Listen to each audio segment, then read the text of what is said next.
Lovely റണ്ണറിന്റെ episode 3 തുടങ്ങുമ്പോഴത്തേക്കും സോളിനെ ഇപ്പോൾ സഞ്ജയ് വണ്ടിയൊക്കെ ഇടിക്കുന്നതിൽ നിന്നും രക്ഷിച്ചിരിക്കുകയാണ്. പിന്നീട് അവർ ഒന്നിച്ചിരിക്കുമ്പോഴത്തേക്കും ഇതിനു മുമ്പ് നിനക്ക് ഇതുപോലെ ആക്സിഡന്റ് വല്ലതും ഉണ്ടായിട്ടുണ്ടായിരുന്നോ എന്നൊക്കെ സഞ്ജയും സോളിനോട് ചോദിക്കുന്നു. സോളാകട്ടെ 15 വർഷം മുമ്പ് തനിക്കൊരു ആക്സിഡന്റ് ഒക്കെ സംഭവിച്ചിട്ടുണ്ടായിരുന്നുവെന്നും പക്ഷെ ആക്സിഡന്റ് എങ്ങനെയാണ് സംഭവിച്ചതെന്ന് അവൾക്ക് ഓർമ്മയില്ല എന്നും പറയുന്നു. നീയും സ്വിംപാൻസ് ഒക്കെ ആയിട്ട് നിന്നപ്പോഴത്തേക്കും ഞാനും നീ ഇത് മോഷ്ടിക്കുവാൻ എത്തിയതാണെന്നൊക്കെ വിചാരിച്ച് തെറ്റിദ്ധരിച്ചിട്ടുണ്ടായിരുന്നു. നീ എന്നോട് ക്ഷമിക്കണമെന്നൊക്കെ സഞ്ജയും സോളിനോട് പറയുന്നു. നിനക്ക് എന്റെ കാര്യം ഓർത്തിട്ടാണ് ഇത്രയ്ക്ക് ടെൻഷൻ എന്ന കാര്യമൊക്കെ എനിക്ക് മനസ്സിലായി. അതുകൊണ്ട് തന്നെ നീ വിഷമിക്കേണ്ട ഒരു കാര്യവും ഇല്ല. നീ എന്തായിരുന്നോ സ്വപ്നത്തിൽ കണ്ടിട്ടുണ്ടായിരുന്നത് അതിന്റെ ഓപ്പോസിറ്റ് ഞാൻ നടത്തി കാണിച്ചു തരും. ഞാനും ഈ ഒരു മത്സരത്തിൽ പങ്കെടുത്ത് അതിൽ നിന്നും ഗോൾഡ് മെഡൽ മേടിച്ചെടുക്കുന്നതായിരിക്കും. ഇത്തവണ നീ എന്നെ വിശ്വസിക്കണമെന്ന് സഞ്ജയ് പറയുമ്പോഴത്തേക്കും സോളും അവനിൽ വിശ്വാസമൊക്കെ അർപ്പിക്കുകയാണ്. സഞ്ജയുടെ മത്സരമൊക്കെ നടക്കുന്ന സ്ഥലത്തേക്ക് സോളും എത്തിക്കഴിഞ്ഞിരിക്കുന്നു. അവളുടെ ഉള്ളിൽ ഒരു ടെൻഷനൊക്കെ ഉണ്ടായിരുന്നെങ്കിലും അവന്റെ ഉള്ളിൽ വിശ്വാസം അർപ്പിച്ചുകൊണ്ടാണ് അവളും ഇപ്പോൾ ഇരിക്കുന്നത്. അങ്ങനെ ഇരിക്കെ സോളും അവൻ ഇന്റർവ്യൂവിൽ പറഞ്ഞ കാര്യങ്ങളൊക്കെ ഓർത്തു നോക്കുകയാണ്. എന്റെ സർജറിക്ക് ശേഷം ഞാൻ ആദ്യമായിട്ട് മത്സരിച്ച കോമ്പറ്റീഷൻ ആയിരുന്നു എന്റെ അവസാന കോമ്പറ്റീഷനായി മാറിയിട്ടുണ്ടായിരുന്നത്. കുറച്ചു നാൾ കൂടി ഞാൻ വെയിറ്റ് ചെയ്യുക ആയിരുന്നെങ്കിൽ എനിക്ക് തുടർന്ന് സ്വിമ്മിംഗ് ഒക്കെ ചെയ്യുവാൻ സാധിച്ചേനെ. അതുകൊണ്ട് തന്നെ ആ ഒരു കുറ്റബോധത്തിലായിരുന്നു ഞാനും പിന്നീട് ജീവിച്ചത്. ചിലപ്പോൾ വിധിയും എന്നെ പാട്ടുകാരനാക്കണമെന്നായിരിക്കും നിശ്ചയിച്ചിട്ടുണ്ടാക്കുക എന്നൊക്കെ പറഞ്ഞ് അവനും അത് ചിരിച്ചിട്ടൊക്കെ ഉണ്ടായിരുന്നു. ഒരിക്കലും മാറ്റുവാൻ പറ്റാത്ത രീതിയിലുള്ള ഒരു വിധിയൊക്കെ ഉണ്ടെങ്കിൽ പോലും ഇത്തവണ സഞ്ജയെ വിശ്വസിക്കുവാനായിട്ടായിരുന്നു സോളും തീരുമാനിച്ചിട്ടുണ്ടായിരുന്നത്.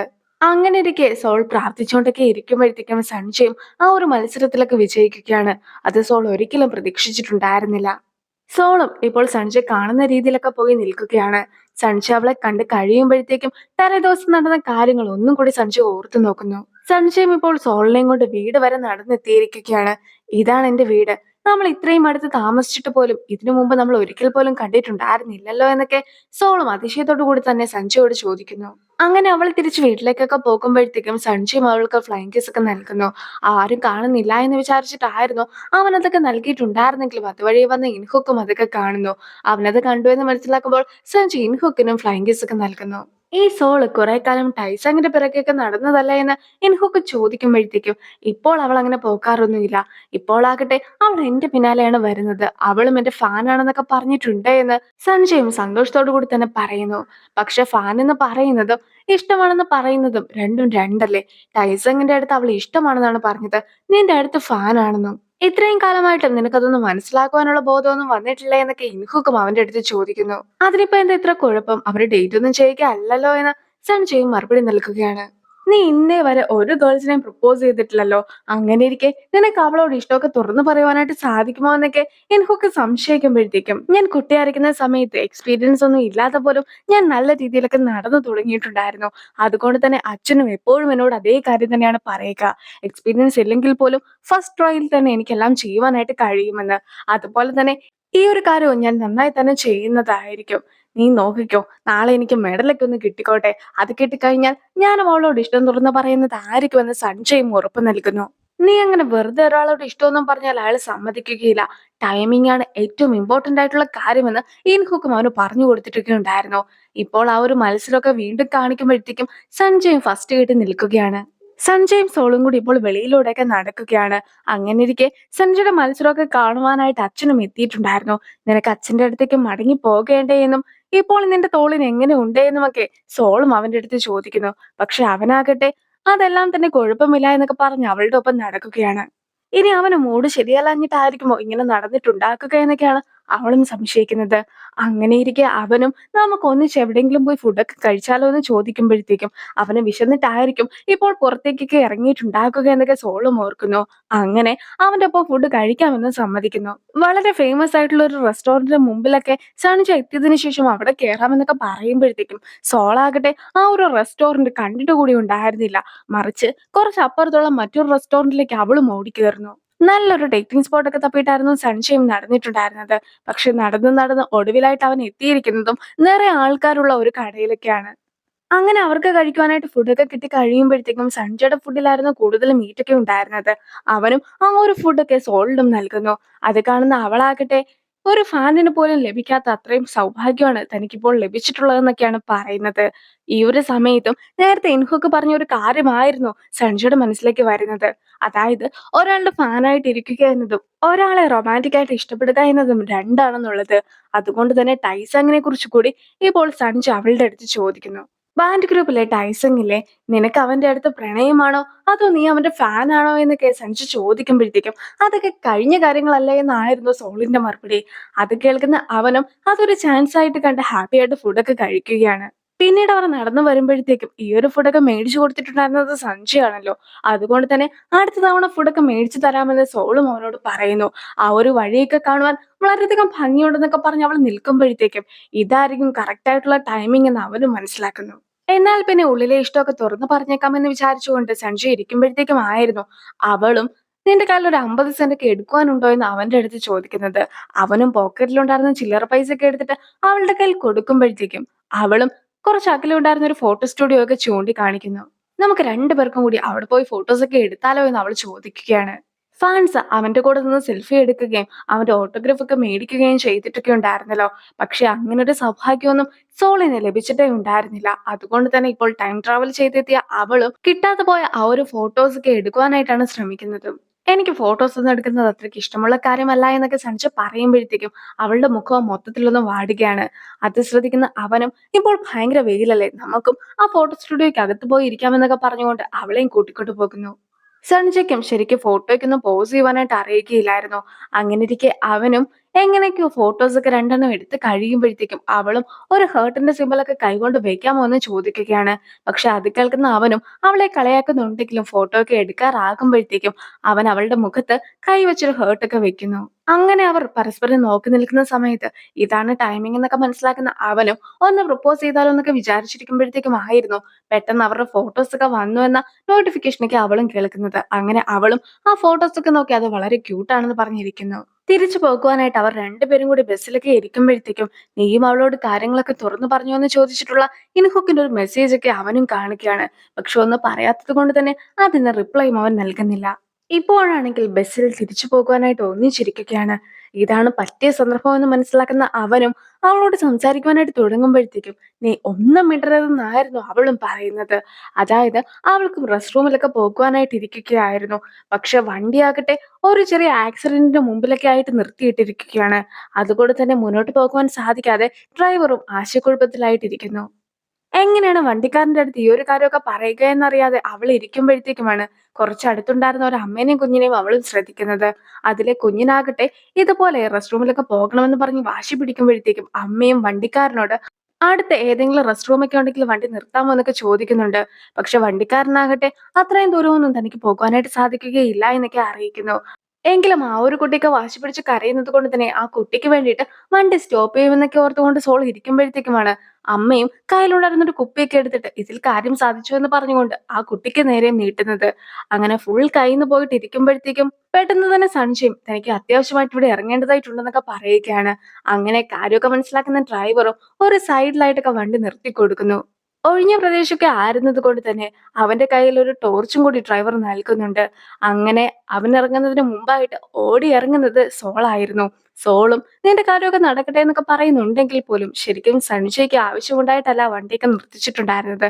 മറിച്ച് സോളിന് അത്യാവശ്യമാണെന്ന് അറിഞ്ഞിട്ടായിരുന്നു. അതുകൊണ്ട് തന്നെ അവനും അവളുടെ കയ്യിൽ ടോർച്ചൊക്കെ നൽകിയതിനു ശേഷം നല്ലൊരു സ്ഥലവും പറഞ്ഞു കൊടുക്കുന്നു. അങ്ങനെ അവളും ടോർച്ചുമായിട്ട് ഓടിപ്പോകുന്നതൊക്കെ കാണുമ്പോഴത്തേക്കും അല്ലെങ്കിലും ഇത് പറയുവാൻ പറ്റിയൊരു സന്ദർഭമായിരുന്നില്ല എന്നൊക്കെ അവനും ഓർക്കുന്നു. സഞ്ജയുടെ റൂമിൽ നിന്നും അച്ഛന് ടേപ്പൊക്കെ കിട്ടിയിട്ടുണ്ടായിരുന്നല്ലോ. ആ ടേപ്പ് തിരിച്ചും കൊടുക്കണം. പക്ഷെ അമ്മയുടെ കടയിൽ നേരിട്ട് ചെന്ന് കൊടുക്കുവാനുള്ള ധൈര്യമൊന്നും അച്ഛനുണ്ടായിരുന്നില്ല. അതുകൊണ്ട് തന്നെ സമയത്ത് ടേപ്പ് കൊടുക്കാത്തതിന്റെ ഫൈൻ സഹിതം ആ ഒരു ടേപ്പിന്റെ ഒപ്പം വെച്ചതിന് ശേഷം അമ്മയുടെ കടയുടെ മുമ്പിലുണ്ടായിരുന്ന ഒരു ബോക്സിലൊക്കെ അത് ഇടുവാനായിട്ട് അച്ഛൻ നോക്കുകയാണ്. പക്ഷെ അത് ശരിക്കിടുവാൻ അച്ഛന് സാധിക്കുന്നില്ല. കടയ്ക്കകത്തുണ്ടായിരുന്ന അമ്മയും അച്ഛന്റെ കൈയൊക്കെ കാണുകയാണ്. എന്നാൽ അവനിട്ട് രണ്ടെണ്ണം കൊടുത്തേക്കാമെന്നൊക്കെ വിചാരിച്ചുകൊണ്ട് അമ്മയും ഓടിപ്പോയി ഒരു ചൂലൊക്കെ എടുത്തോണ്ട് വരുമ്പോഴത്തേക്കും അമ്മ വരുന്നുണ്ടെന്ന് മനസ്സിലാക്കുന്ന അച്ഛനും അവിടെ നിന്ന് ഓടി രക്ഷപ്പെടുവാനൊക്കെ നോക്കുന്നു. പക്ഷെ ഓട്ടത്തിനിടയിൽ അച്ഛന്റെ കാലിന് പരിക്കും പറ്റുന്നു. സൺഷയും സോളും കൂടി ഒന്നിച്ചിപ്പോൾ വീടിന്റെ മുമ്പിലൊക്കെ എത്തിയിരിക്കുന്നു.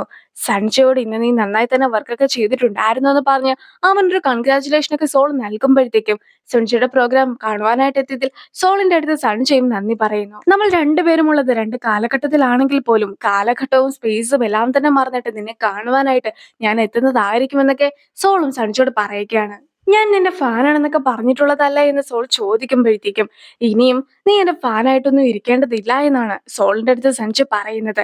അതായത് സഞ്ജയ് ഇപ്പോൾ പ്രണയം തുറന്നു പറയുവാനായിട്ട് പോകുകയാണ്. പക്ഷെ സഞ്ജയുടെ ഒപ്പം നിൽക്കണമെന്നതായിരുന്നല്ലോ സോളിന്റെ ആഗ്രഹം.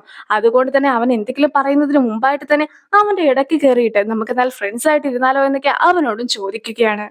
അവർ നിൽക്കുന്നത് സമ്മർ സീസണിലാണെങ്കിൽ പോലും പൂക്കളൊക്കെ വീഴുന്നത് കണ്ട ആ ഒരു കാഴ്ചയൊക്കെ നോക്കി സോൾ നിന്നപ്പോഴത്തേക്കും ആയിരുന്നു അവളെ പ്രപ്പോസ് ചെയ്യാമെന്നൊരു ഐഡിയ ഒക്കെ സഞ്ജയ്ക്കും തോന്നിയിട്ടുണ്ടായിരുന്നത്.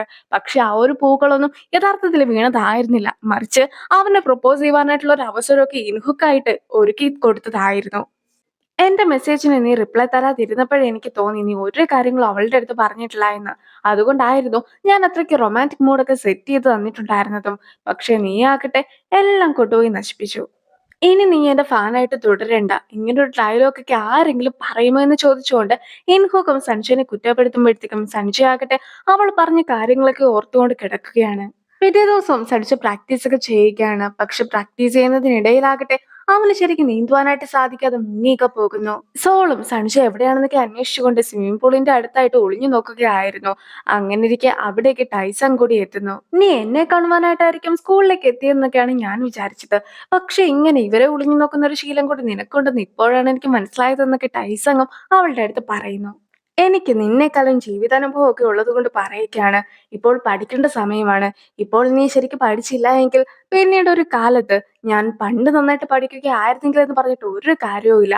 ഇപ്പോൾ നിനക്ക് കിട്ടുന്ന സൗഭാഗ്യം പോലും കിട്ടാത്ത ഒരുപാട് ആൾക്കാരുണ്ടെന്നൊക്കെ പറഞ്ഞുകൊണ്ട് അവനെ കുറെ അധികം ഉപദേശമൊക്കെ നൽകുവാനായിട്ടായിരുന്നു സോളും ശ്രമിച്ചിട്ടുണ്ടായിരുന്നത്. എന്നെ പ്രപ്പോസ് ചെയ്യുവാനായിട്ട് നീ വന്നപ്പോഴത്തേക്കും എന്റെ കണ്ണിൽ നോക്കുന്ന സംസാരിക്കുവാൻ പോലും നിനക്ക് കഴിയുകയില്ലായിരുന്നു. ഇപ്പോൾ ആകട്ടെ നീ മൊത്തത്തിൽ മാറിയിരിക്കുന്നു. ഇങ്ങനെയൊക്കെ നടക്കുകയാണെങ്കിൽ ഞാൻ നിന്നെ സ്നേഹിക്കുമെന്നാണ് നീ വിചാരിച്ചതെങ്കിൽ അത് വളരെയധികം തെറ്റായിട്ടുള്ള ഒരു ധാരണയാണ്. നീ എന്തായാലും എന്റെ ടൈപ്പ് അല്ല എന്ന് പറഞ്ഞുകൊണ്ട് ടൈസ് അങ്ങ് നിൽക്കുന്നു. പക്ഷെ സോളാകട്ടെ അന്ന് എന്റെ അറിവില്ലായ്മ കൊണ്ട് ഞാൻ നിന്നെ ഒന്ന് പ്രപ്പോസ് ചെയ്തു പോയതാണ്. നീയും ആ ഒരു പ്രപ്പോസലൊക്കെ തിരിച്ചെടുക്കണമെന്ന് അവന്റെ അടുത്തും പറയുന്നു. പക്ഷെ ആരെങ്കിലും എനിക്ക് വേണ്ടി എന്തെങ്കിലും നൽകുകയാണെങ്കിൽ പിന്നീട് അയാൾ അത് തിരിച്ചെടുക്കുന്നത് അവൻ ഒരിക്കലും അക്സെപ്റ്റ് ചെയ്യാൻ സാധിക്കുന്ന ഒരു കാര്യമല്ല എന്ന് ടൈസ് അങ്ങ് അറിയിക്കുന്നു. ടൈസങ്ങിന്റെ പിറകെ നടക്കുന്ന എല്ലാവരും ബുള്ളി ചെയ്യുന്ന ഒരു പെൺകുട്ടിയുണ്ടല്ലോ, അവളുടെ പേര് കാഹ്യൂൺ എന്നാണ്. അവളും ഇപ്പോൾ ടൈസങ്ങിന് മെസ്സേജ് ഒക്കെ അയച്ചിരിക്കുകയാണ്. ആ ഒരു മെസ്സേജ് ഒക്കെ കണ്ട് കഴിയുമ്പോഴത്തേക്കും എങ്ങനെയാണ് ഒരാളെ നമ്മുടെ പിറകെ വരുന്നതിൽ നിന്ന് നമുക്ക് തടയുവാനായിട്ട് സാധിക്കുക എന്നൊക്കെ ടൈസൺ സോളിനോട് ചോദിക്കുമ്പോഴത്തേക്കും സോളും ഒന്നും നോക്കാതെ അവിടെ നിന്ന് നടന്നു പോകുകയാണ്. ഇങ്ങനെ വേണം ചെയ്യുവാനെന്നായിരുന്നു സോളും പറയുന്നത്. സഞ്ജയുടെ ഒരു ഫ്രണ്ടിനെ സോള് കാണുമ്പോഴത്തേക്കുമായിരുന്നു സഞ്ജയും ഹോസ്പിറ്റലിലേക്ക് പോയിട്ടുണ്ടെന്നുള്ള കാര്യമൊക്കെ അവളും അറിയുന്നത്. സഞ്ജയുടെ കണ്ടീഷൻ ഇപ്പോൾ വളരെയധികം മോശമാണെന്നും അവന് ഒന്നും കൂടി ഒരു ഓപ്പറേഷന്റെ ഒക്കെ ആവശ്യമായിട്ടുണ്ട് എന്നുമാണ് ഡോക്ടർ പറയുന്നത്. മാത്രമല്ല അവൻ ഇനി സ്വിമ്മിംഗ് ഒന്നും കണ്ടിന്യൂ ചെയ്യുവാനും കഴിയുകയില്ല എന്ന് കൂടി ഡോക്ടർ അറിയിക്കുന്നു. അതായത് ഒരു ഓപ്പറേഷൻ കഴിഞ്ഞിട്ട് പ്രശ്നമൊക്കെ ഉണ്ടായത് കൊണ്ടാണ് ഇപ്പോൾ അടുത്ത ഓപ്പറേഷൻ വേണ്ടി വരുന്നത്. അതുകൊണ്ട് തന്നെ ആ ഓപ്പറേഷൻ കഴിഞ്ഞാൽ ഒരു 2-3 വർഷത്തേക്ക് മൊത്തത്തിൽ റെസ്റ്റ് എടുക്കേണ്ടതായിട്ട് വരും. അങ്ങനെ റെസ്റ്റ് എടുത്തതിന് ശേഷം സ്വിമ്മിംഗ് ഒക്കെ ചെയ്യുകയാണെങ്കിൽ കണ്ടീഷൻ വളരെയധികം മോശമാകുമെന്നാണ് ഡോക്ടറും പറഞ്ഞിട്ടുണ്ടായിരുന്നത്. സഞ്ജു ഹോസ്പിറ്റലിലേക്ക് പോയത് രാവിലെയാണ്. പക്ഷെ വൈകിട്ടായിട്ടും അവൻ തിരിച്ചെത്തിയിട്ടില്ല. എന്തായിരിക്കും അവന് സംഭവിച്ചതെന്നൊക്കെ അറിയുവാനായിട്ട് ഇപ്പോൾ അവന്റെ വീടിന് മുമ്പിലൊക്കെ സോളും എത്തിക്കഴിഞ്ഞിരിക്കുന്നു. പക്ഷെ വീട്ടിൽ ആരും ഇല്ല എന്ന കാര്യവും സോള് മനസ്സിലാക്കുകയാണ്. വീടിന് മുമ്പിലായിട്ട് കുറെ അധികം ബോക്സ് ഒക്കെ ഇരിക്കുന്നത് സോളും കാണുന്നു. ആ ബോക്സിലെല്ലാം തന്നെ സഞ്ജുയുടെ അച്ഛന്റെ പേരായിരുന്നു എഴുതിയിട്ടുണ്ടായിരുന്നത്. അതുകൊണ്ട് തന്നെ സഞ്ജുയുടെ അച്ഛനൊരു കടയുണ്ടെന്ന് മനസ്സിലാക്കി ആ കട നോക്കി അവളും പോകുകയാണ്. ഹോസ്പിറ്റലിന് മുമ്പിലുള്ള ബസ് സ്റ്റോപ്പിലൊക്കെ സഞ്ജയ് ഇരിക്കുമ്പോഴത്തേക്കുമാണ് അച്ഛന്റെ ഒരു കോളൊക്കെ അവന് വരുന്നത്. അങ്ങനെ അവനും അച്ഛന്റെ കടയിൽ എത്തി കഴിയുമ്പോഴത്തേക്കും അവൻ പോലും അറിയാതെ അവിടെ അച്ഛനും ഒരു പാർട്ടിയൊക്കെ വെച്ചിട്ടുണ്ടായിരുന്നു. റെക്കോർഡ് പോലും ബ്രേക്ക് ചെയ്തിട്ടായിരുന്നു അവനും ഗോൾഡ് മെഡലൊക്കെ മേടിച്ചിട്ടുണ്ടായിരുന്നതെന്നൊക്കെ പറഞ്ഞുകൊണ്ട് അച്ഛനും ഇപ്പോൾ മകനെ പുകഴ്ത്തുകയാണ്. ലണ്ടനിൽ പോയി ഒളിമ്പിക്സിലൊക്കെ മത്സരിച്ചതിന് ശേഷം ഗോൾഡ് മെഡലൊക്കെ വാരിക്കൂട്ടുന്നതായിരിക്കുമെന്നൊക്കെ പറഞ്ഞുകൊണ്ട് അച്ഛൻ നിൽക്കുമ്പോഴത്തേക്കും കൂടെയുള്ള പലർക്കും അവന്റെ കൂടെ നിന്ന് ഫോട്ടോ എടുക്കണമെന്നും അവന്റെ ഓട്ടോഗ്രാഫ് മേടിക്കണമെന്നും ഒരുപാട് ആഗ്രഹം ഉണ്ടായിരുന്നു. അച്ഛനും അവനെ അടുത്തതായിട്ട് ഓസ്ട്രേലിയക്ക് വിടുവാനായിട്ടൊക്കെ പ്ലാൻ ചെയ്ത് കഴിഞ്ഞിരിക്കുന്നു. അവിടെ വലിയൊരു നീന്തൽ പരിശീലകനൊക്കെ ഉണ്ട്. അയാളുടെ കീഴിൽ പഠിക്കുവാനായിട്ടുള്ള അവസരമാണ് അച്ഛൻ ഇപ്പോൾ ഒരുക്കിയിരിക്കുന്നത്. അതിന് കുറെ അധികം പണമൊക്കെ ആകുമെങ്കിലും അച്ഛൻ അതെല്ലാം തന്നെ സ്വരുക്കൂട്ടിക്കൊള്ളാം എന്നൊക്കെ പറയുകയാണ്. ഞാൻ അറിയാതെ അച്ഛൻ എന്തിനാണ് ഓരോരോ തീരുമാനങ്ങൾ തനിയെ എടുക്കുന്നത്? അച്ഛൻ അതെല്ലാം തന്നെ ക്യാൻസൽ ചെയ്തോ? പിന്നെ ഞാനും സ്വിമ്മിംഗ് ഒക്കെ നിർത്താനായിട്ട് പോകുകയാണെന്ന് പറഞ്ഞ് സഞ്ജയും അവിടെ നിന്ന് ഇറങ്ങിപ്പോകുന്നു. സഞ്ജയുടെ കടയുടെ മുമ്പിലൊക്കെ സോൾ എത്തുമ്പോഴത്തേക്കും ആയിരുന്നു അവിടെ നിന്നും ഇറങ്ങി വന്നിട്ടുണ്ടായിരുന്ന സഞ്ജയനെയും അച്ഛനെയും അവൾ കാണുന്നത്.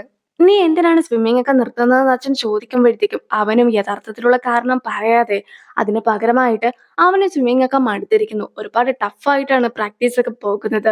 അതുകൊണ്ട് തന്നെ എല്ലാം ഉപേക്ഷിക്കുകയാണെന്നൊക്കെ ആയിരുന്നു അച്ഛനോട് പറയുന്നത്. അച്ഛനും അവന് സ്വിമ്മിംഗ് അല്ലാതെ മറ്റൊന്നും തന്നെ അറിയുകയില്ലല്ലോ എന്നൊക്കെ പറയുമ്പോൾ, "എനിക്ക് ഏത് ജോലി വേണമെങ്കിലും ചെയ്യുവാനായിട്ട് സാധിക്കും.